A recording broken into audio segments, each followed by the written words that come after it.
Amazing.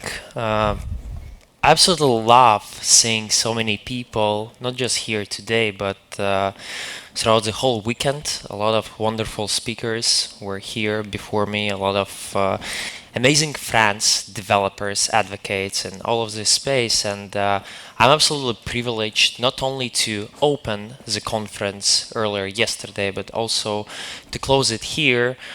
It's a true festival of enjoyment in Web3 with all of the friends, all of new friends. A couple of days ago, I was thinking, how should I start my presentation? Perhaps the best way is to address the fact that right now there is a lot of uncertainty happening on the market. A lot of risk is going on. There's a lot of rug pulls. Some projects are going down. So why don't we use this moment to actually take a step back and question our thesis about being in this space? I bet that for majority of you, the thesis will be really close to mine. That's to build something sustainable for many years to last, something that will be used by all of us people, something that has me, you, all of them in the center of it. And here, of course, I'm talking about community. My name is Nikita, and the topic of today's presentation is We in Web3, the space built by people for people. And for you to give a bit of my background, a bit of sentiment why I'm so bullish on community in all of this space, me, myself, I'm a social contract engineer. In simple words, I'm a person who knows everyone from finance to artists, developers, interesting projects, media.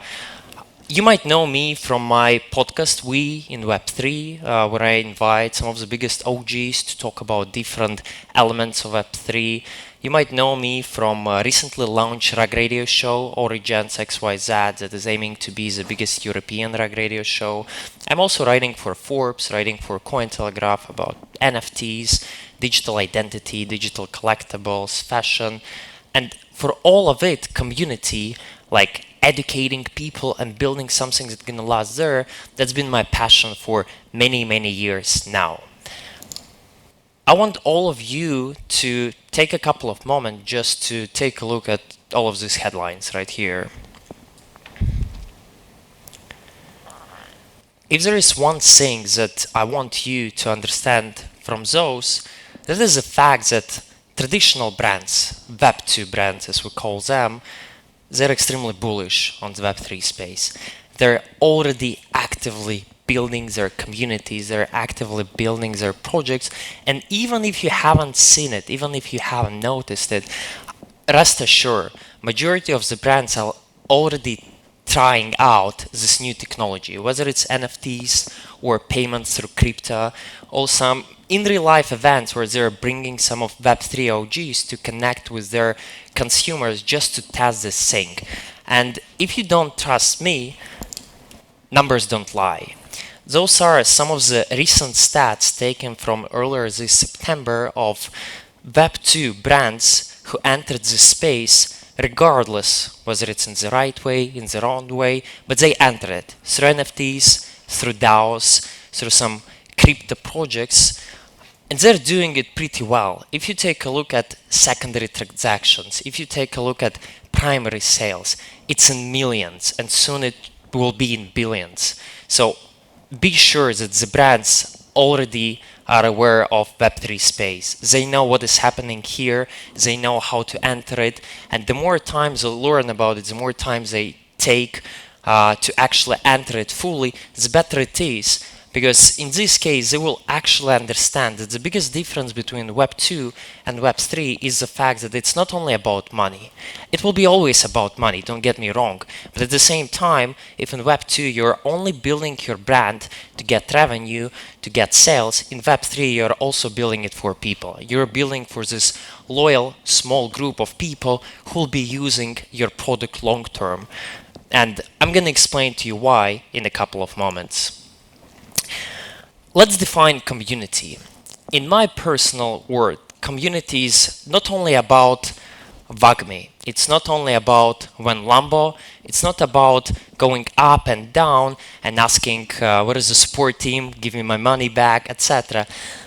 In my understanding, community is a group of like-minded people who are supporting the project or company regardless of market situation, regardless whether we're at the top or we're at the bottom right now, the first bear market for NFT community, and they're pursuing one common goal of onboarding more people, common goal of growing this project, common goal of being successful with this project going long term. And I do believe that community nowadays is perhaps the most undervalued topic out there. It's also the most not understandable by people because they think that they're using it here and there, but community is something stronger. So perhaps the upcoming couple of years is a time when all of us gonna understand what does community actually stand for in the NFT space and what is a true community built of. The concept I want to talk with you today is called community triangle or 3Cs. Those are the main elements that I do believe a strong, sustainable, long-term community should consist of. And the first C that I want to go with you through is connection. In my opinion, connection is the biggest benefit for those traditional brands who are entering the Web3 space to build around. Why connection? Because for the first time in history of brands, those brands, whether it's Nike, BMW, McDonald's, they can get all the information about their consumers. And the reason for that being called blockchain. Blockchain is fully visible information about all your transactions, all NFTs, all digital assets that you store, all your interaction with other users on the blockchain. For the first time in human history, in brands history specifically, brands like, let's take for example Adidas, can have all the information about their consumers. And they have millions of consumers all around the world. The only way for them right now to understand who their consumers are and what do they want is to analyze this data. But they have data only about that small percentage of their community. Usually it's some loyalty club, like 1% of people who spend enough money and people who are supporting the brands for years, etc. When we're talking about Web3 space, it's all through NFTs. It's all through DAOs. You have this group of 1K, 10K, 50K people, and you have all the information about these people. What are their transactions? What are other projects that they are holding in their wallet? What are other users that they interact? And based on it, traditional brands can create a better decision-making mechanism.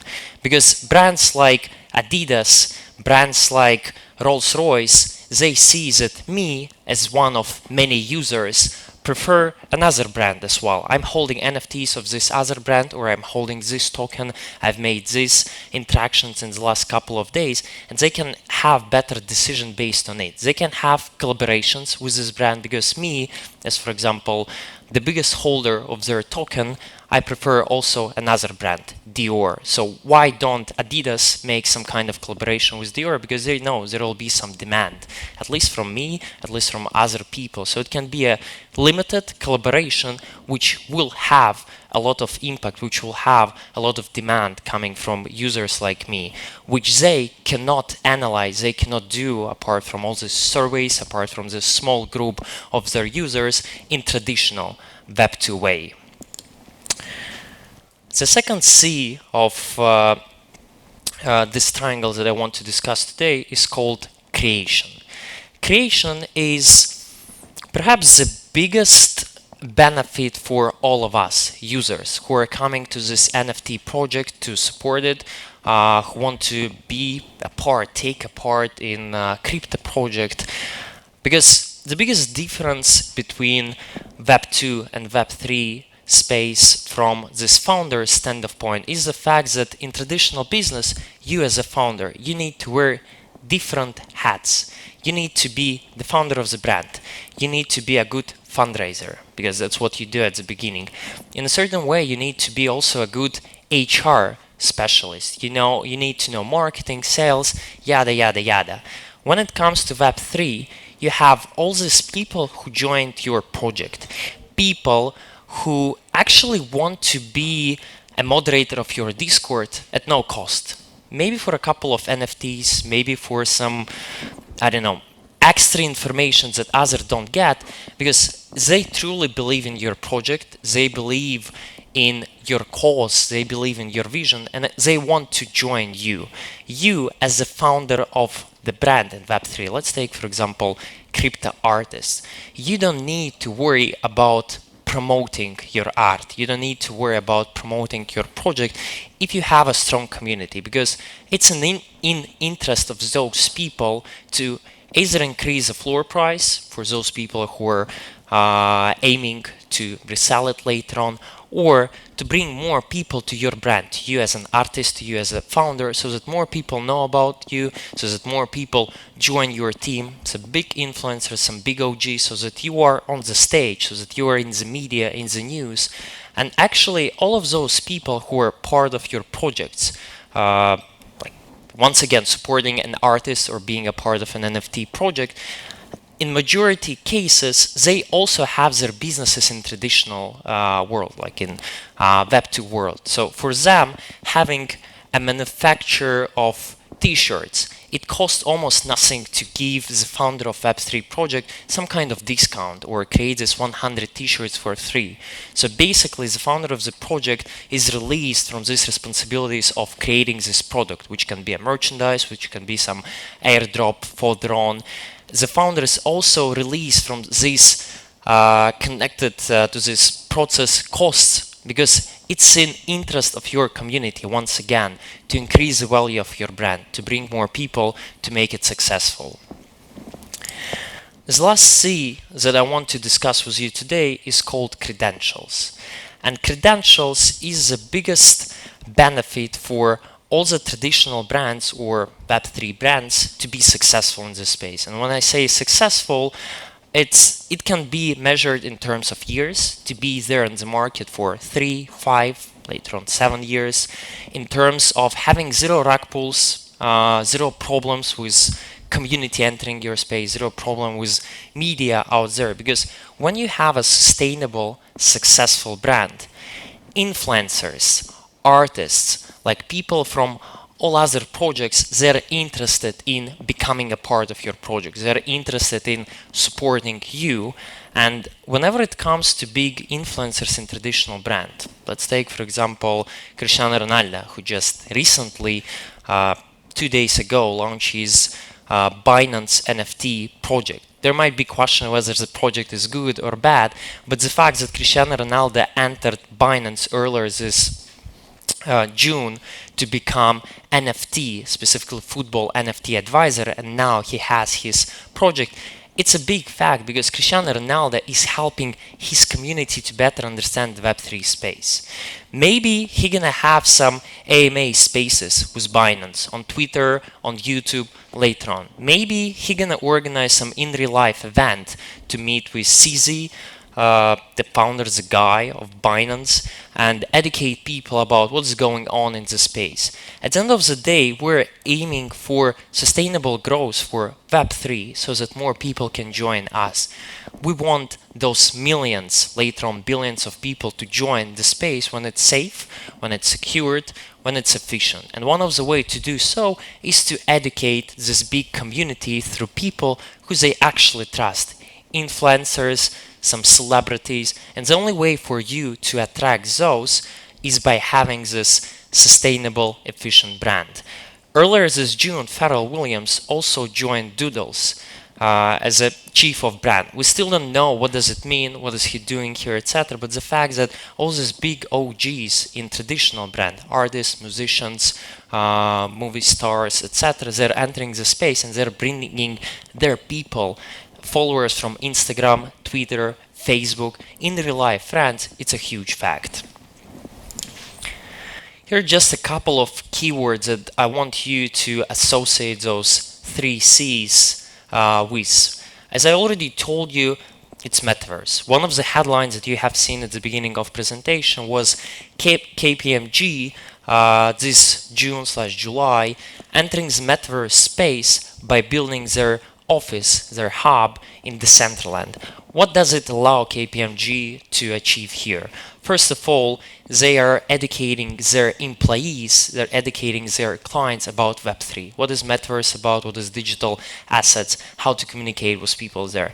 And secondly, they're creating this new digital experience for people to come to Metaverse regardless whether you're based in Europe, in Africa, in Asia, and to connect with your account manager, to connect with some specific persons that you have never met in person, but you can actually connect with them in the metaverse. In real life events, as I already told you, a lot of big names out there, Jean-Michel from Ledger, CZ from Binance, Vitalik from Ethereum, they're coming to events like this to connect with people, to exchange feedback, to get some proposals from people to later on work on.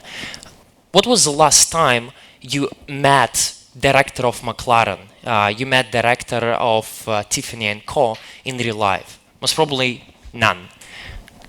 Vitalik is everywhere, and he's open-minded to hear your constructive feedback. He's open-minded to connect. He's open-minded to bring you to his team, or whether it's someone else, to her team, to grow together. So in real-life events, it's another huge place to be. Twitter Spaces, Discords, AMAs, all those brands that I mentioned earlier today, it's in their interest to be active on a weekly, monthly basis to update you on what is going on with the project, to get some feedback from you, to ask some questions. Some projects are doing it right, some projects are doing it wrong, but still they're doing it, meaning that that is a way for all this Web3 space to move forward, to build this strong, sustainable community.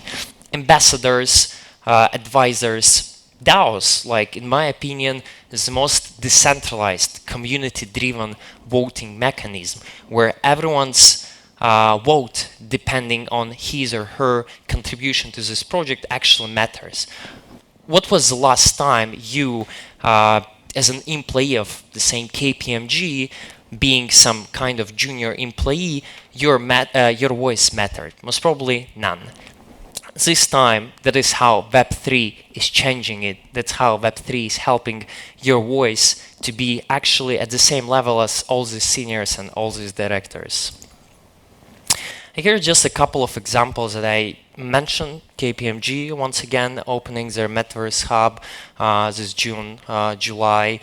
At the top right corner, you can see weekly spaces organized by the father of ERC-721, who is basically having them every week. And even though ERC-721, for those who don't know, that is the main standard for, I would say, almost all NFTs out there right now, Ethereum-based NFTs, it's out there for years already, but still, founders, creators of them want to hear your opinion. They want to help you to grow both technically and both physically, like how the space works, what are the current trends, and what the future holds.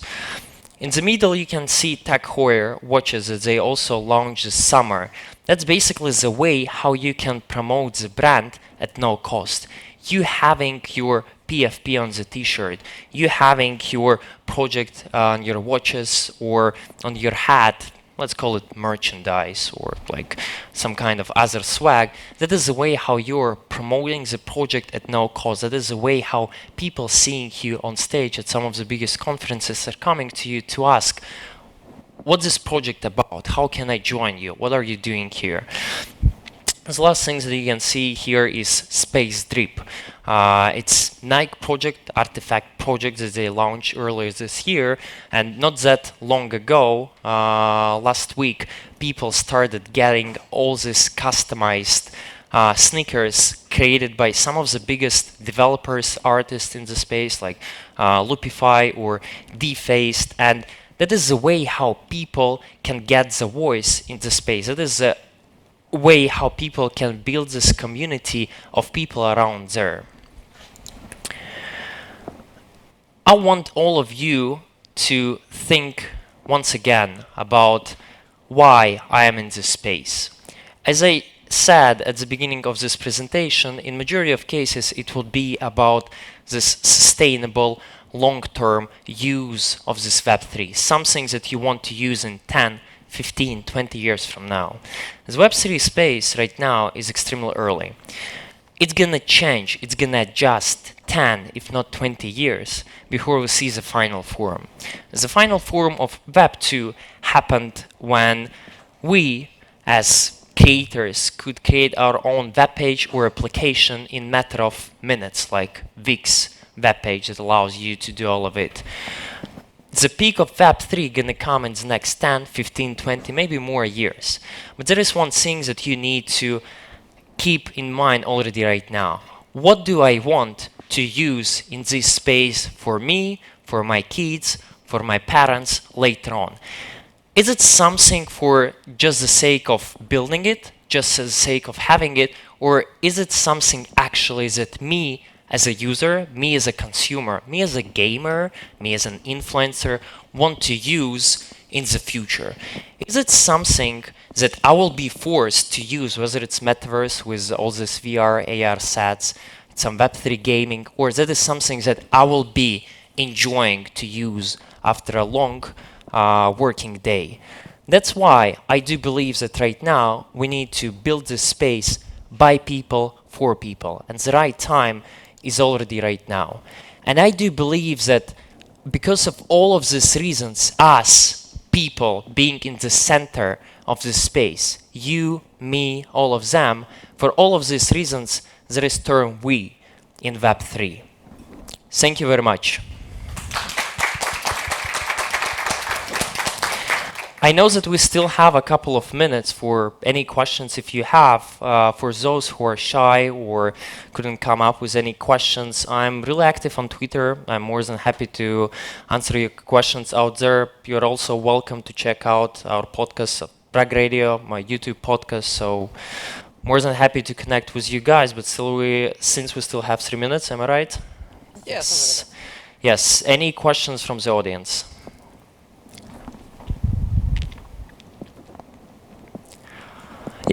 Yeah, go on.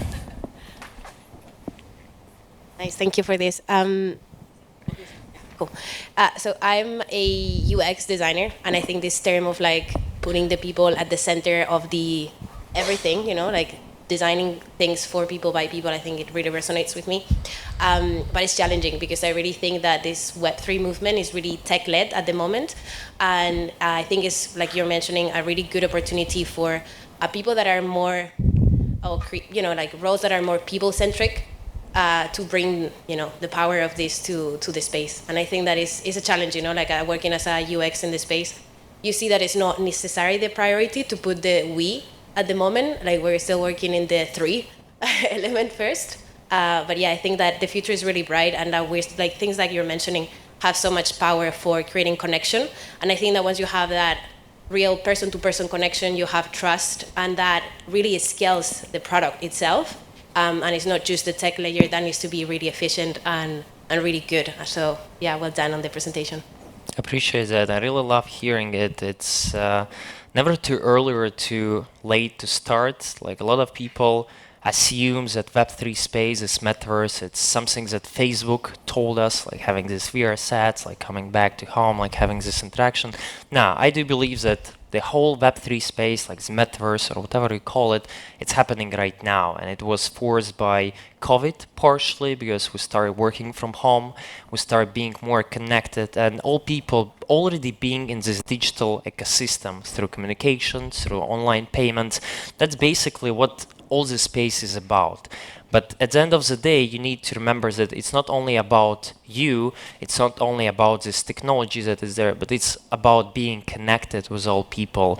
It's about having this right of create your own identity, create your own design, as you just mentioned, create your own experience in it, not forced by someone that is the case in Web2 world, but forced by us, created for all of us.